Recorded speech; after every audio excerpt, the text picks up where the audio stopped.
मुझे घड़ी चोर की बात करते हैं अभी।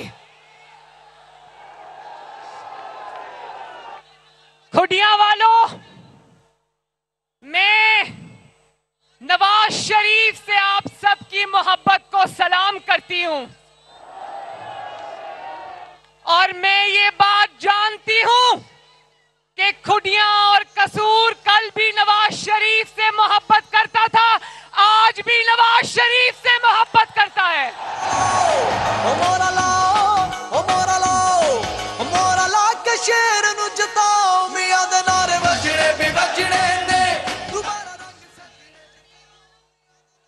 बुल्ले शाह की धरती वालों, बुल्ले शाह की धरती वालों, बुल्ले शाह का एक शेर मुझे याद आ रहा है। उन्होंने कहा था, सच कवाते पांबड़ मचदा, सच कवाते पांबड़ मचदा, झूठा खाते कुछ ना बचदा। खुडिया वालों, अगर आज झूठ बोला तो कुछ नहीं बचेगा और जितने मर्जी पांबड़ मच जाए, मरियम नवाज सच बोलने से बाज नहीं आएगी।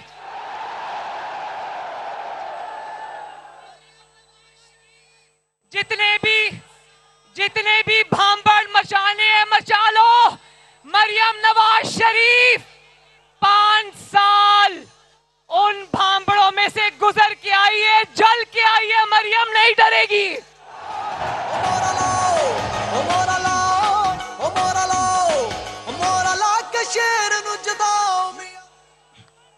मलिक अहमद साहब कहाँ हैं? मलिक अहमद साहब, आप आए मेरे साथ।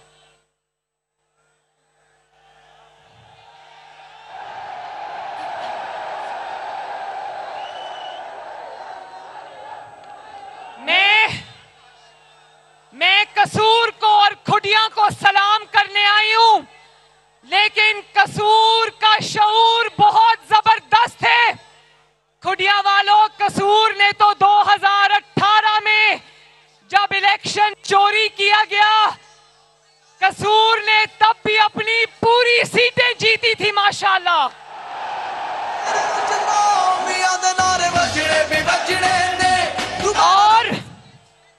और सबसे पहले पाकिस्तान में जिन लोगों ने इस फितने और इंतशार को पहचाना था, खुडिया उसमें सरे फेहरिस्त था।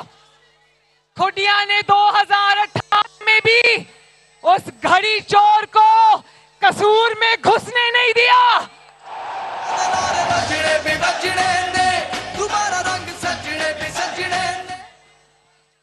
जो शऊर खुडिया से उठा था, आज वो पाकिस्तान के कोने कोने में फैल चुका है। पूरी दुनिया जान गई है कि ये फितना हुकूमत में हो तो पाकिस्तान की तबाही है और हुकूमत से बाहर हो तो पाकिस्तान की बर्बादी है। लेकिन ये शऊर पाकिस्तान को कसूर ने दिया है।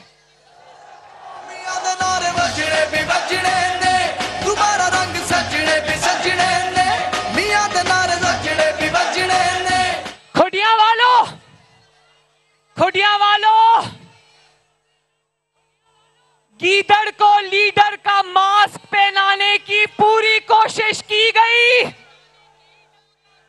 गीदड़ को पिछले 6-7 साल से लीडर का मास्क पहनाने की पूरी कोशिश की गई, लेकिन सहूलतकार जब गए, चले गए, अल्लाह को प्यारे हो गए, उसके बाद से जब मास्क उतरा तो बीच में से क्या निकला? घड़ी चोर।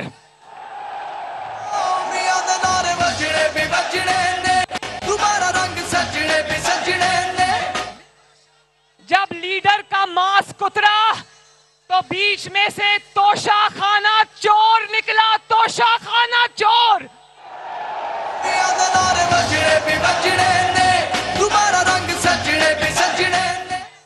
लीडर का मास्क उतरा तो बीच में से हीरो की अंगूठियां और हीरो के सेट रिश्वत में लेने वाला पाकिस्तान चोर और डकैत निकला। सर तोड़ कोशिशें हुई पिछले 6-7 साल के गधे के ऊपर लकीरें डाल के उसको ज़ेब्रा बनाया जाए, मगर गधा तो गधा होता है, ज़ेब्रा कभी नहीं बन सकता।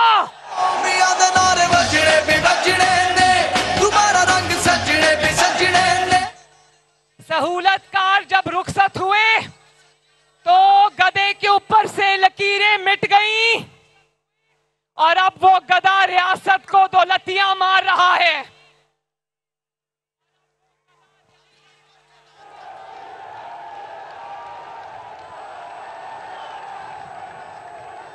अभी गीदड़ पे बात करते हैं,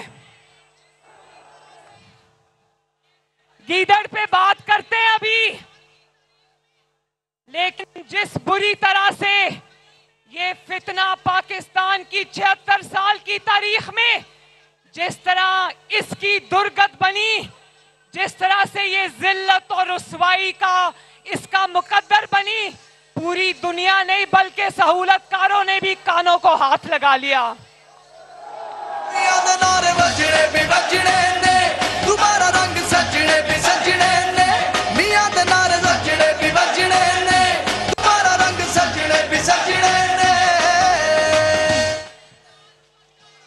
देखो, जो कहता था सुन सुन के हमारे कान पक गए, जो कहता था कि कानून सबके लिए बराबर है।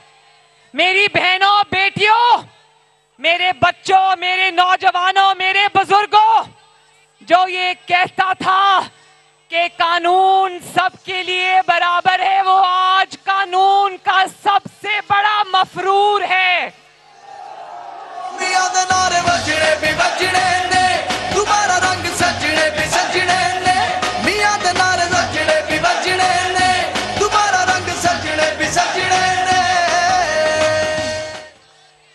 जब अदालतों ने कहा, अभी गीदड़ की बात करते हैं, जब अदालतों ने कहा कि पेश हो, उस दिन से प्लास्टर चढ़ाकर टांग पे बैठा है, प्लास्टर उतरने का नाम नहीं ले रहा।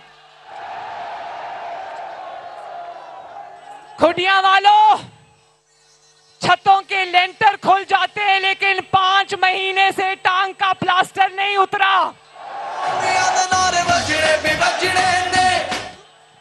जब अदालतों ने बुलाया, कभी प्लास्टर दिखा दिया, कभी कहता है मेरी टांग टूटी हुई है, कभी बुजुर्गी का बहाना बना दिया, कहता है मैं 72 साल का बुजुर्ग हूं, और कभी कहता है मैं बीमार हूं, कभी कहता है कि मेरी जान को खतरा है। अभी जान के खतरे पे भी बात करते हैं, और जब अभी पिंकी पे भी बात करते हैं।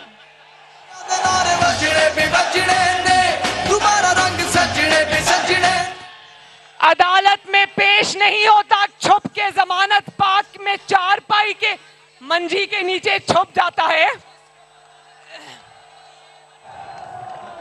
और जब अदालती हुक्म पर इसको अदालत ले जाने के लिए पुलिस जमान पाक में पहुंचती है, तो अंदर से, जमान पाक के अंदर से पुलिस के ऊपर हमला होता है, उन पर पेट्रोल बॉम्ब्स फेंकता है, उन पर गुलेले चलाता है।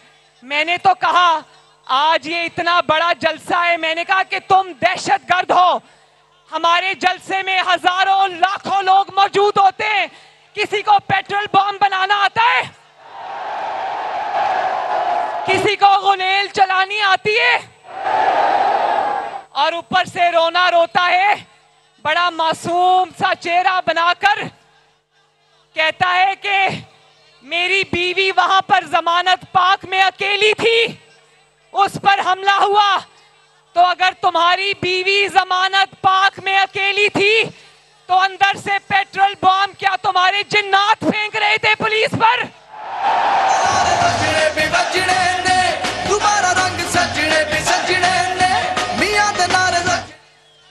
और अगर तुम्हारी बीवी जमानत पाक में अकेली थी तो क्या पुलिस के सर जो फाड़ रहे थे वो तुम्हारे मुवक्किलात फाड़ रहे थे?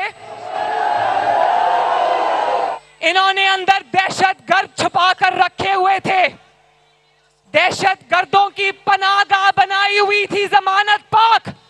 और गिलगित बल्तिस्तान वो भी मेरा सूबा है, मेरे मुल्क का हिस्सा है। लेकिन खुडिया वालों, आपको पता होना चाहिए कि गिलगित बल्तिस्तान की पुलिस को बुला के यहाँ पर पंजाब पुलिस पर हमला कराया। शर्म नहीं आती इस आदमी को?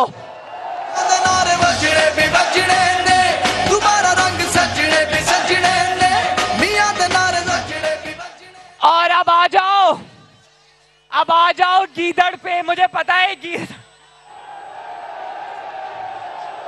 खुडिया वालों, जरा मुझे हाथ उठाकर बताना, पाकिस्तान की 76 साल की तारीख में, बल्कि सिर्फ पाकिस्तान में नहीं पूरी दुनिया की तारीख में कभी इससे ज्यादा बुज़दिल इंसान देखा?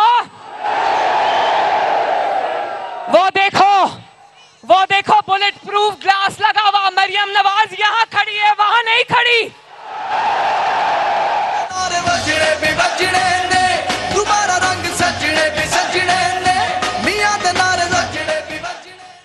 पहले कई महीने चारपाई के नीचे से नहीं निकला, बाथरूम के अंदर से नहीं निकला, और जब निकलता है तो वो जंगला लगा लिया गाड़ी के ऊपर, वो जंगला नुमा गाड़ी बना रही उसमें जाके बैठ जाता है। और जब गाड़ी से निकलता है, खुडिया वालों जरा सुनना, हंसी भी आती है, जब गाड़ी से निकलता है तो वो काला डब्बा अपने सर पर रख लेता है।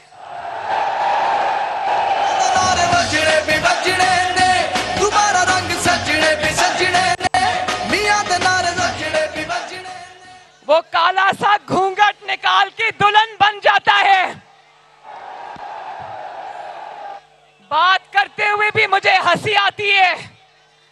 और फिर वो डब्बा हटाता है तो उस दिन देखा ना, मीनारे पाकिस्तान में डब्बा हटाया तो मीनारे पाकिस्तान के स्टेज को बुलेट प्रूफ बंकर में तब्दील कर दिया, और बंकर के अंदर घुस के कहता है, लोगों खौफ के बुत को तोड़ देना। बुलेट प्रूफ बंकर के अंदर से कौम से खिताब करता है, कहता है मेरी कौम, खौफ के बुत को तोड़ दो। बुलेट प्रूफ शीशे के पीछे से भाषण देता है कि मेरी कौम, खौफ के बुत को तोड़ दो। इतना डरपोक आदमी कभी पाकिस्तान की तारीख में देखा? तो मरियम नवाज शरीफ ये पूछती है कि तुम्हारी जान कीमती है, तो वो जो माओ के बच्चे तुम्हारे सामने खड़े हैं, बहनों के भाई तुम्हारे सामने खड़े हैं, बच्चों के बाप तुम्हारे सामने खड़े हैं, क्या उनकी जान, तुम्हारी जान कीमती है, उनकी जान सस्ती है?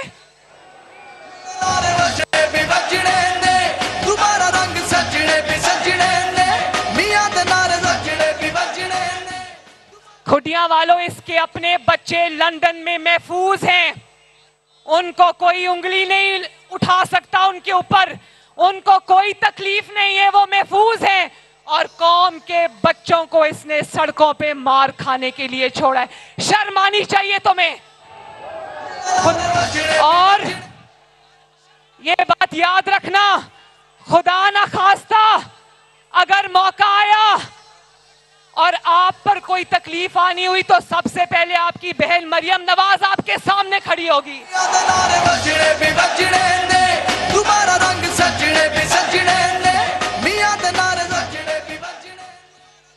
और खुडिया वालों, उस दिन इसकी तकरीर एक हारे हुए शख्स की तकरीर थी। कह रहा था मैं जानता हूं मेरे मुंह पर कांटा लग गया, ये मुझे इक्तदार में नहीं आने देंगे। तो हाँ इमरान खान सुन लो, ये कौम तुम्हें अब कभी इक्तदार में नहीं आने देगी।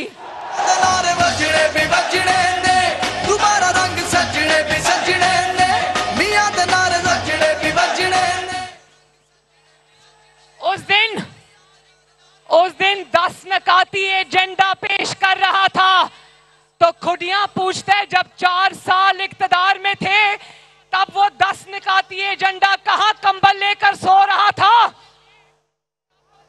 और जरा बात सुनो, चलो चलो बोलो।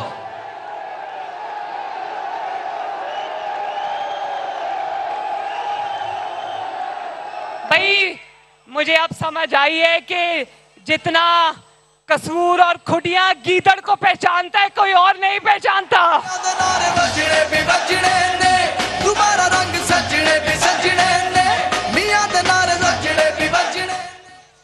और मैंने ये पहला शख्स देखा है जो रोज अपने कत्ल की नई कहानी गढ़ के सुनाता है।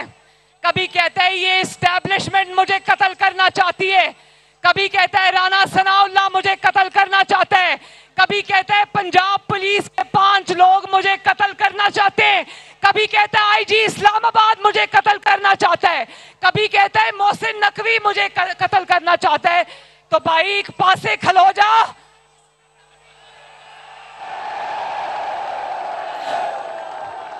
हर रोज एक नई कहानी सुनाता है।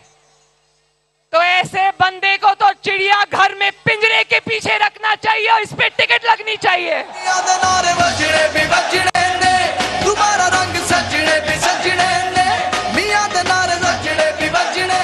और आज इस ज़हनी माजूर के कहने पर, इस पागल आदमी के कहने पर अदालतें सुओ मोटो ले रही हैं। तो उमर अता बंदयाल साहब, मैं आपको ये कहना चाहती हूं बड़े अदब से कि इस आदमी के पीछे ना लगे। इसने अपने हर सहूलतकार को इस्तेमाल भी किया है और बाद में उसकी मिट्टी भी पलीत की है।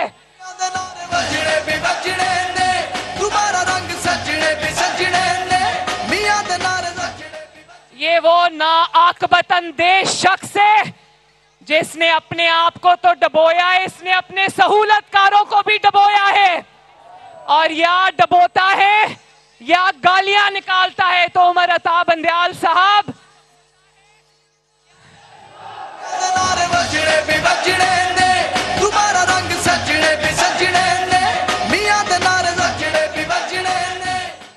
खुदियां वालों, इंशाल्लाह इलेक्शन होगा और मरियम नवाज शरीफ जमहूरी कारकुन है, जमहूरियत में यकीन रखती है, अवाम की ताकत पे यकीन रखती है, आपकी ताकत पे यकीन रखती है।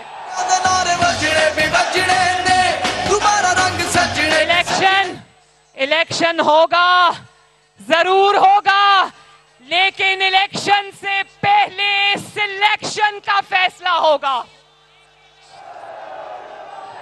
पहले तो ये सवाल बनता है कि एक मंशियात ज़दा शख्स के कहने पर पंजाब की असेंबली तोड़ी क्यों गई और पंजाब के 25 अरकान MPAs पंजाब असेंबली के क्यों आइन का हुलिया बिगाड़ के वो हमजा शहबाज शरीफ की हुकूमत तोड़ी गई और वो 25 अरकान को इमरान खान की झोली में फेंका गया। बताओ, ये सवाल पूछना बनता है ना। और ये सवाल भी पूछना बनता है कि 4-3 का फैसला 2-3 से किसने तब्दील किया और क्यों तब्दील किया।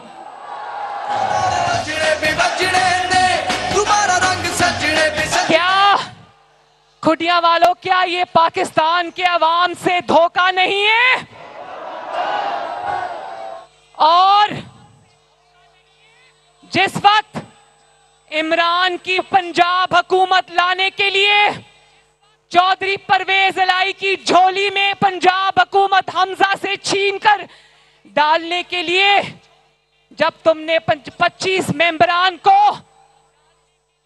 चौधरी परवेज इलाही की हुकूमत बनाने के लिए इमरान खान की झोली में डाल दिया, तब पाकिस्तान के आईन ने दस्तक नहीं दी।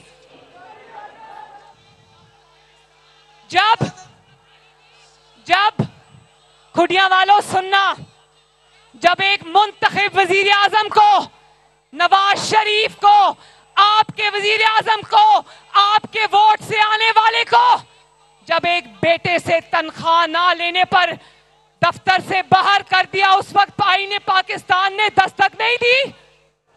और जब उस वजीर आजम को, मुंतखब वजीर आजम को, अवाम के वजीर आजम को, जो अवाम के लिए काम कर रहा था,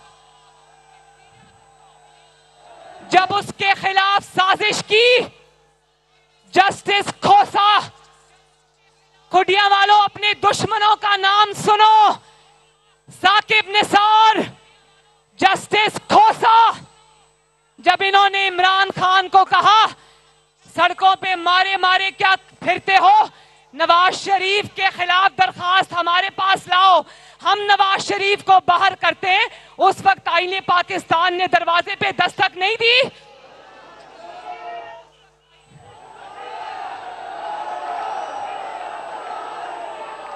और आज भी गवाहियां आ गई, नवाज शरीफ को सजा देने वालों की गवाहियां आ गई कि हमसे जोर जबरदस्ती से नवाज शरीफ को सजाएं दिलवाई गई। उस वक्त आईने पाकिस्तान ने दरवाजे पे दस्तक नहीं दी। आज भी उन गवाहियों के बावजूद नवाज शरीफ के मुकदमात जूं के तू हैं, उस वक्त आईने पाकिस्तान ने दस्तक नहीं दी। और जस्टिस मुजाहिर अली नकवी, जिसके करप्शन केसेस के सबूतों के साथ हुआ इमरान का सहूलतकार है वो, और उसकी सुप्रीम जुडिशल काउंसिल में उसके मुकदमे की हियरिंग नहीं हो रही, उस वक्त आईने पाकिस्तान दरवाजे पे दस्तक नहीं देता। शौकत अजीज सिद्दीकी का मुकदमा, जिसको जनरल फैज ने कहा था कि नवाज शरीफ और मरियम नवाज को जमानत नहीं देनी, उसका मुकदमा कितने साल से सुप्रीम जुडिशल काउंसिल में लटका हुआ है, तब आईने पाकिस्तान पर दस्तखत नहीं होती। और आप लोगों को यह भी पता होगा, क्योंकि आप बाशऊर लोग हो, वो ऑडियो सुनिए ना जिसमें फवाद चौधरी कहता है कि ट्रक को खड़ा करो कोर्ट के बाहर, सुनिए ना। और वो ऑडियो भी सुनिए जिसमें यास्मीन राशिद कहती है कि सुप्रीम कोर्ट दे विच साडे बंदे बैठे हुए ने, सुनी थी ना। और वो भी ऑडियो सुनी जहां पे चौधरी परवेज इलाही मुजाहिर अली नकवी को कह रहे, मेरा केस मुजाहिर अली नकवी के बेंच के सामने लगाओ, क्योंकि मुजाहिर अली नकवी के सामने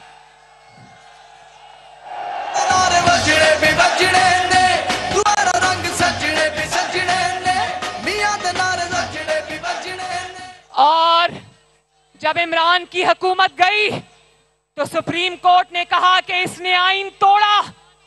ये पाकिस्तान का पहला सर्टिफाइड आईन तोड़ने वाला करार पाया।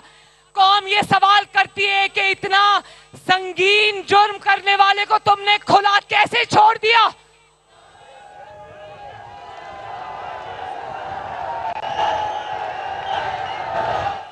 आपने उमर अता बंदयाल साहब, आपने तब आईन तोड़ने वाले को सजा दी होती तो आज पाकिस्तान की ये हालत ना होती। तब आईने पाकिस्तान ने दस्तक नहीं दी सुप्रीम कोर्ट के दरवाजे पर। और आईने पाकिस्तान की दस्तक सिर्फ तब क्यों सुनाई देती है आपको जब मुकदमा इमरान खान का हो।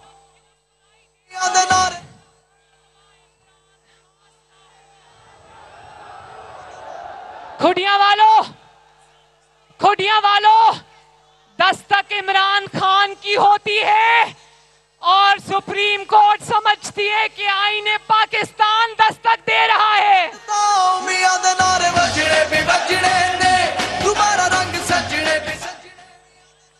और जो सहूलतकारी, एक मिनट, बहुत जरूरी बात करने लगी हूं, ध्यान से सुनना। और जो सहूलतकारी आज कुछ जजों की जानिब से इमरान खान की हो रही है, तो कौम ये कहने पर मजबूर है कि फैसले आईन को देखकर नहीं किए जाते, फैसले ट्रक देखकर किए जाते हैं।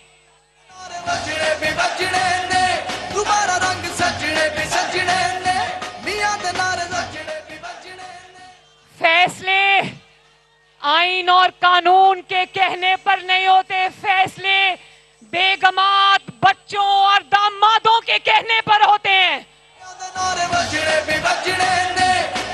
दुनिया वालों गवाह रहना, पाकिस्तान गवाह रहना। मैं आपको गवाह बनाकर कहती हूं, जिस दिन नवाज शरीफ के खिलाफ पनामा केस की जजमेंट आनी थी, उस दिन साकिब निसार के बच्चे और आसिफ सईद खोसा के बच्चे ऊपर गैलरीज में मौजूद थे और खुशियां मना रहे थे कि नवाज शरीफ नाअहल होने वाला है। और मैं ये इमरान के सहूलतकारों को ये पैगाम देना चाहती हूं, आज लाखों अफराद की मौजूदगी में खुदिया से ये पैगाम देना चाहती हूं, ये पाकिस्तान है, ये पाकिस्तान का की अदलिया है, आपका जॉयलैंड नहीं है जहां आप बेगमात और बच्चों की एंटरटेनमेंट के लिए फैसले करते हो।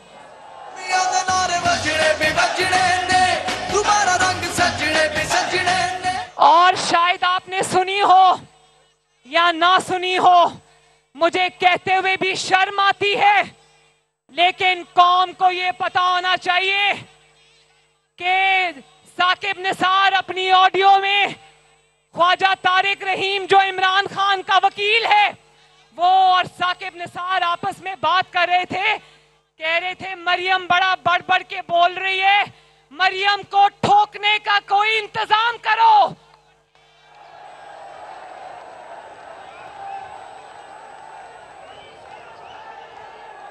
ये इनका हाल देख लो, इनको जो आईना दिखाता है ये कहते हैं उसको ठोको। ये मरियम नवाज की जबान नहीं है, ये साकिब निसार और इमरान खान के वकील की जबान है। और साकिब निसार कहता है कि जब मरियम के खिलाफ कोई धमाका करने लगो तो मुझे पहले बता देना।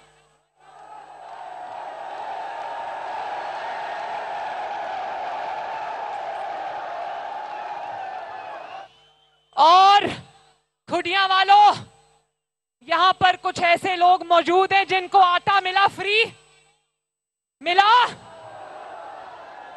देखो इतने मुश्किल हालात में भी शहबाज शरीफ हुकूमत का पेट काट कर मुफ्त आटा फराहम कर रहे गरीब आवाम को। और जानते हो 8-10 करोड़ को इंशाअल्लाह ताला 3 बार फ्री आटे के थैले मिलेंगे इंशाअल्लाह। और शाबाश कह दो, शहबाज शरीफ शाबाश। शहबाज शरीफ इस उम्र में रोजे की हालत में हर रोज आटा तकसीम करने वाले कैंप्स में खुद खड़ा होता है।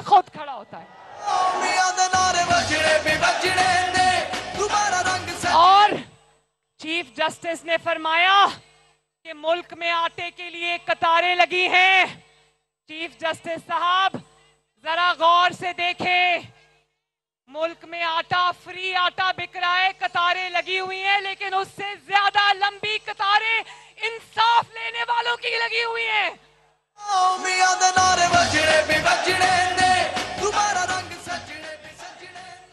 और ये भी कहा गया कि क्या इलेक्शन कराने के लिए 20 अरब नहीं है। चीफ जस्टिस साहब ने फरमाया कि लैपटॉप्स के लिए 20 अरब हैं, इलेक्शन कराने के लिए 20 अरब नहीं है। तो चीफ जस्टिस साहब, हम आपके खिदमत में अर्ज करते हैं कि इलेक्शन कराने के लिए 20 अरब हैं, लेकिन एक इलेक्शन को 3 बार कराने के लिए 60 अरब नहीं है।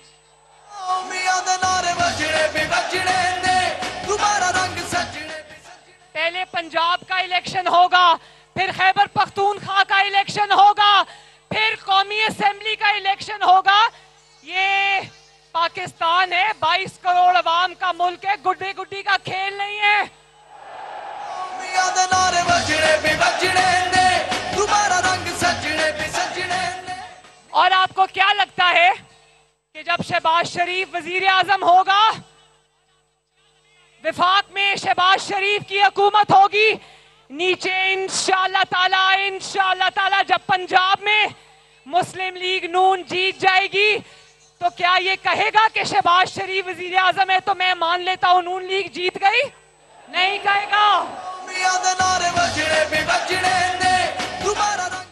फिर ये जब अगर कोई असेंबली जीत भी गया, चलो मान लो कि खैबर पख्तूनख्वा की असेंबली जीत जाएगा, तो क्या गारंटी है कि खैबर पख्तूनख्वा को जीत के ये असेंबली कल फिर नहीं तोड़ देगा?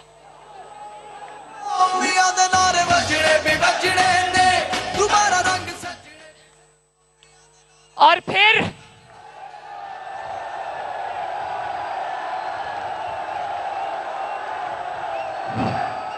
खुडियां वालों, अब हारे हुए बच्चे की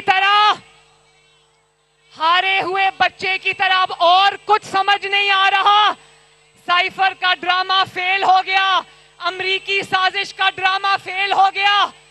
उधर कहता था मेरे खिलाफ अमरीकी साजिश हो गई, उधर अमरीका के पांव पकड़ने के लिए $80,000 की लॉबिंग फर्म हायर की हुई है। और अब जब सब कुछ फेल हो गया, तो बच्चों की तरह रो रो कर दूसरे मुल्कों को पाकिस्तान की शिकायतें लगा रहा है, दूसरे मुल्कों को खत लिख रहा है। जब दूसरे मुल्कों को खत लिखो तो ये भी लिखना किस तरह तुमने और तुम्हारे दहशतगर्दों ने पंजाब पुलिस की हड्डियां तोड़ी, उनके सर तोड़े। किस तरह तुम जत्थे लेकर तुम अदालतों पर हमला आवर हुए। नवाज शरीफ ने और उसकी बेटी ने झूठे मुकदमात बर्दाश्त किए, झूठी सजाएं बर्दाश्त की, लेकिन क्या खुडिया वालों गवाही दो, एक बार भी जत्थे लेकर अदालत पे हमला किया? तो बाहर से इसके हक में जो लोग अब ट्वीट्स कर रहे हैं ना, मैं ये कहना चाहती हूं कि वो जो बाहर से गैर मुल्की लॉबीज की तरफ से तुम्हारी हक में ट्वीट्स आ रही हैं, तुम्हारे हक में नहीं जा रही। ये उस बात पे मोहरे तस्दीक सब कर रही है कि तुम बाहर की ताकत के लॉन्च किए हुए फितना हो, इंतशार हो।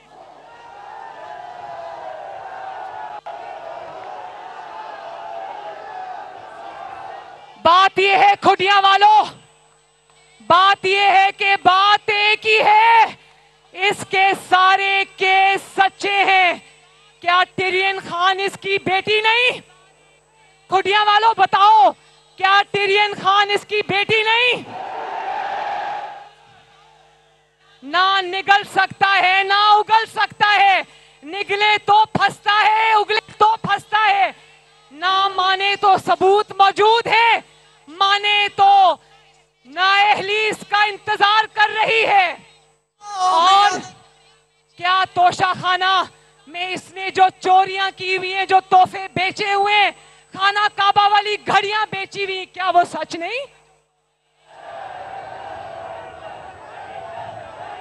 घड़ी चोर।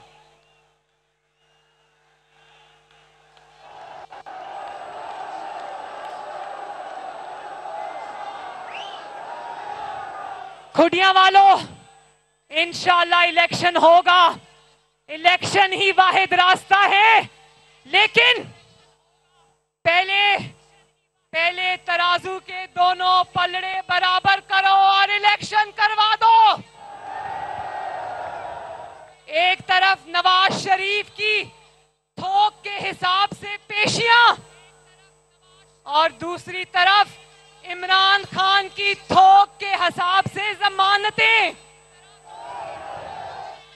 एक तरफ बेगुनाह नवाज शरीफ को थोक के हिसाब से सजाएं, दूसरी तरफ मुजरिम इमरान खान को किसी ने हाथ नहीं लगाया। एक तरफ नवाज शरीफ को कहा जाता है घंटे घंटे में पेश हो, और दूसरी तरफ इमरान को घंटे घंटे में जमानतें मिलती हैं, घंटे घंटे में। मियां दे नारे बजने भी बजने ने, दोबारा रंग सजने भी सजने ने। खुटियां वालों, 2018 में नवाज शरीफ के खिलाफ साजिश करके नवाज शरीफ से लेवल प्लेइंग फील्ड छीन लिया गया। अब 2023 में अगर वो करने की तैयारी है तो सुन लो, इंशाअल्लाह ताला पाकिस्तान की आवाम अब ये जुल्म नहीं होने देगी। मियां दे नारे बजने भी बजने ने, दोबारा रंग सजने भी सजने ने। अब ये नहीं होगा कि सहूलतकार आएंगे और नवाज शरीफ जाएगा। अब ये होगा कि सहूलतकार जाएंगे और नवाज शरीफ वापस आएगा इंशाअल्लाह। नारे बजने भी बजने ने, दोबारा रंग। अल्लाह ताला आप सबका हामी और नासिर हो। मैं एक बार मलिक अहमद खान को फिर से शाबाश देना चाहती हूं। मलिक रशीद साहब, आप सबका और पूरी कसूर की क़यादत का शुक्रिया, तमाम MNAs MPAs का शुक्रिया, मेरी बहनों का शुक्रिया, मेरे बुजुर्गों का, बच्चों का, नौजवानों का शुक्रिया। अल्लाह ताला आपका हामी और नासिर हो। और मेरे साथ नारा लगा दो, नवाज शरीफ। और एक और नारा जिससे कसूर के दरो दीवार, खुटियां के दरो दीवार गूंजने चाहिए, पाकिस्तान। अल्लाह हाफिज। मुस्लिम लीग नून की चीफ ऑर्गेनाइजर मरियम नवाज ने कसूर में जलसे से खिताब किया है। उन्होंने ये कहा है कि इलेक्शन होगा, इलेक्शन ही वाहिद रास्ता है। इलेक्शन से पहले तराजू के पलड़े बराबर करवा दो। एक तरफ नवाज शरीफ के लिए थोक के हिसाब से सजाएं, दूसरी तरफ इमरान खान के लिए थोक के हिसाब से जमानतें हैं। शामिल करेंगे न्यूज़ हेडलाइंस।